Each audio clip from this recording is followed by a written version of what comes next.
Hello again. Now today I want to cover a little aspect of routine maintenance. Now one of the drawbacks of having your workshop nicely finished is it's hard work keeping it that way. Cast iron table. This is what I want to do today, although I'm going to be doing a lot because it's been here 12 months, been worked on, it gets tired. I want to bring it back up and keep it to that standard. Remember, the longer you leave it, the more you've got to do. So the more often you do these things, the easier they are. Now the cast iron table, though it's not getting any damp on it or anything like that, it did get rust on it, rust patches. And they were caused by me doing some painting. I covered it over with the cloths, but I used a water-based paint and I didn't put a polythene protector over this first. Silly me. But what happened? The paint dripped, it got onto the cloth, dampness soaked through. When I removed the cloth, it was pretty much stuck to it in places. So, major job to get that done. As you can see there's quite a few areas that need attention, and that's why I'm going to have to do the lot. Now the process is very simple. I've taken cast iron tables like this from seriously rusty situations back up to being nice and clean. Trying to get them absolutely 100% can be very difficult, so you bring it up as best you can, and sometimes you can. But the system I use seems to work, and I use it on all my cast iron tops, good or bad. I just don't use as many processes if it's not bad. But for this, I'll start off a good scraper. Get off all the lumps you can first. Simple as that. Just scrape it off, anything you feel, and feel with your hands that it's all off. Then, I use a random orbital sander. A bit aggressive. And a 240 grit. Buy plenty of them. They don't last long. You put it on, a couple of seconds, you'll be changing it.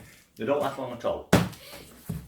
Once I've got that down, got rid of all the marks I possibly can with that, I then move to the big polisher, and with that I use teacup, like you get for working on car paint work. Teacup, it cuts very very fine over the surface, but it's quite messy. When that's done, I clean down and then go to a good wax. Here's the two waxes that I use. This one's a solid, so you rub it on. This one's a liquid, and you pour it on. It goes on quicker. The choice is yours. They're both pretty much the same price. But the first thing I'm going to do is take off anything that I don't want to get damaged with the sander. That will be the router inset, my sliding table, and mask up edges. So, get that done first.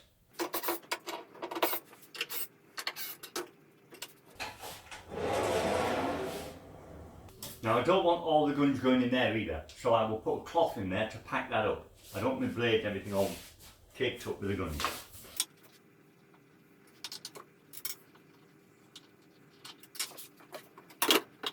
And whilst I've got this out, this also wants a good clean down and service. Again, routine job.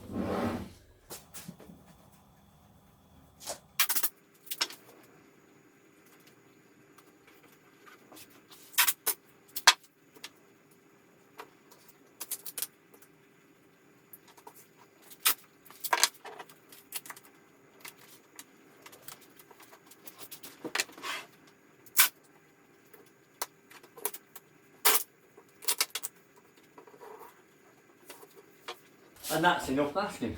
So they're starting off first with the scraper.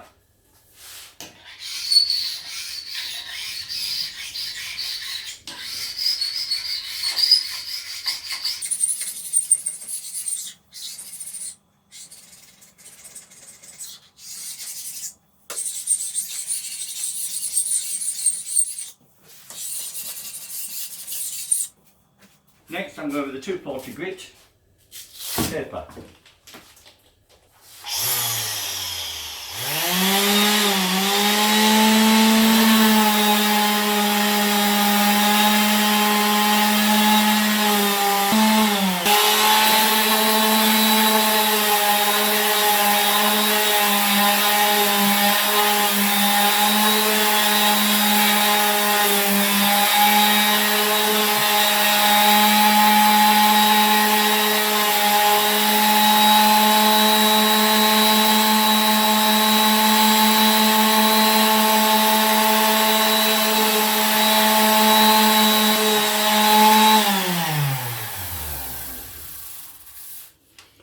It's a slow process, but the longer you take, the better it will be.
Now it's far better to focus in on a bad area, say like this one, to remove it in just that small area, because it will use the disc, it'll use all the grit on the disc just to get that away. So just focus on that and then come back to it later with the final one.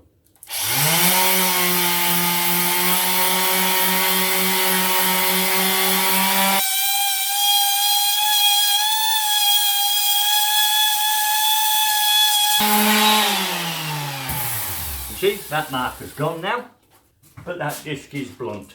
So next, covering the streaks that we've got here. Now you can see this one here, quite bad. You've got the rust mark that was there, and you've got the scraping marks how I've cleaned it off. So just using one clean disc straight onto it and work just on that bit.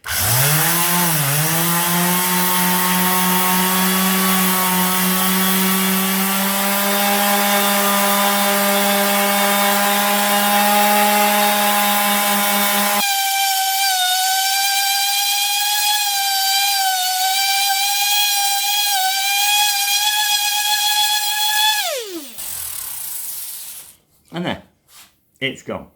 We've not got a lovely polished finish yet. I want to get it brighter than that, but the marks are gone and it's nice and smooth. Now we can start on this next one. Same again, this is dead. Another one on. Again, I'm still staying with 120 grit on this.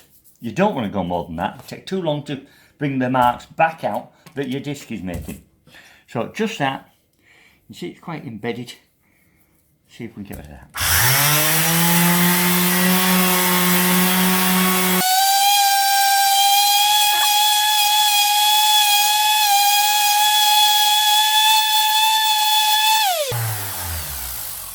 And that one again has gone. We'll keep doing that, spotting around with all the marks that are severe. Then we can go back to the finer grit of 240 like I said in the first place. I've got a few here.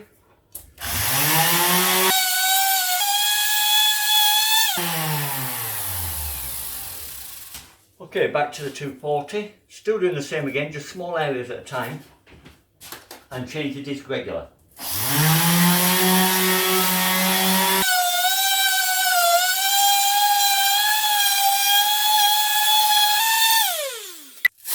And that's this stage done. That's taken about 30 discs. Now, buffing cloth, that's all it is. No grit to it, just wool. Just a good wool buffing cloth. Original T-cut for colour restoring of cars. I've already given it a good shape before, just get an extra one. Now the main thing to watch about this is it's splashing all over the place.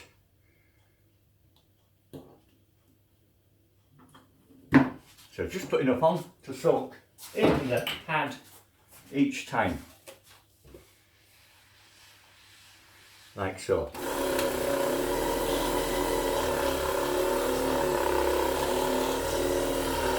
You don't need to press hard, just let it do its job. Just rotating will do its job.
And that's that stage done.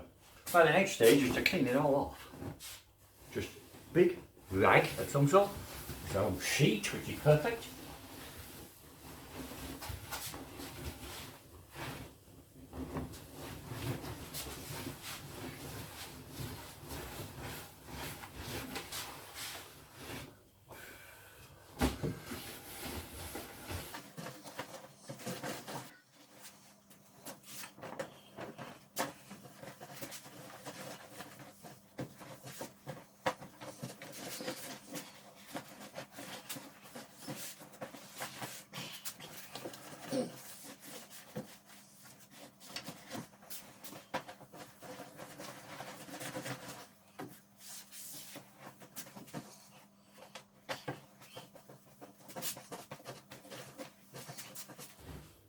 Right, now paper.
Right, well I can see myself in that, so I think that could be classed as good enough. Now we just want the last stage, which is protecting it, because I've just cut all protection off there. Now for ease and speed, I like to use this liquid one.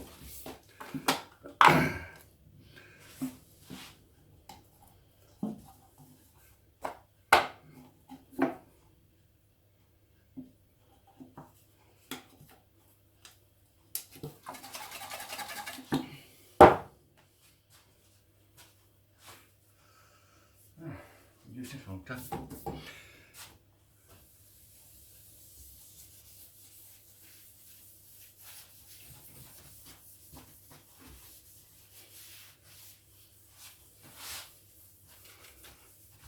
The mirror finish disappears now. But at least you know it's going to be nice and protected.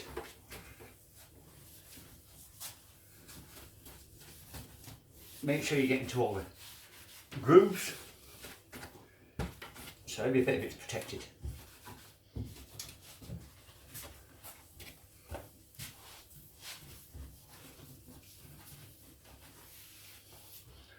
And there we have it. One clean, restored table. Now put everything back together again. Now the last thing I want to do is just give this a quick wire wooling over and wax it as well, because I can feel you get splashes of what you're working on, and it goes on this and it needs to be beautifully smooth. So let's get some very fine wire wool. Finest you've got.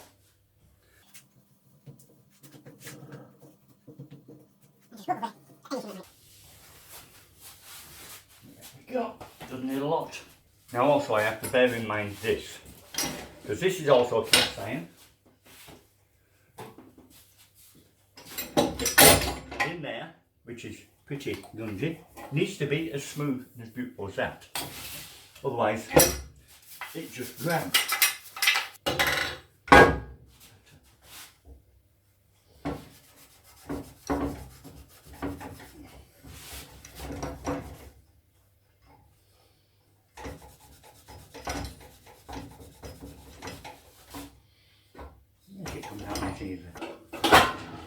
Now here I've got some chameleon oil, really good for this sort of job.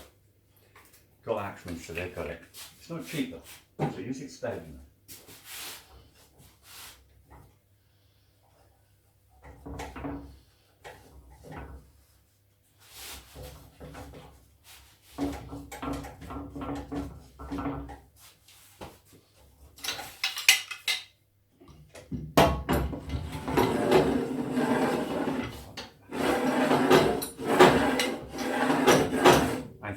them. Well lubed now.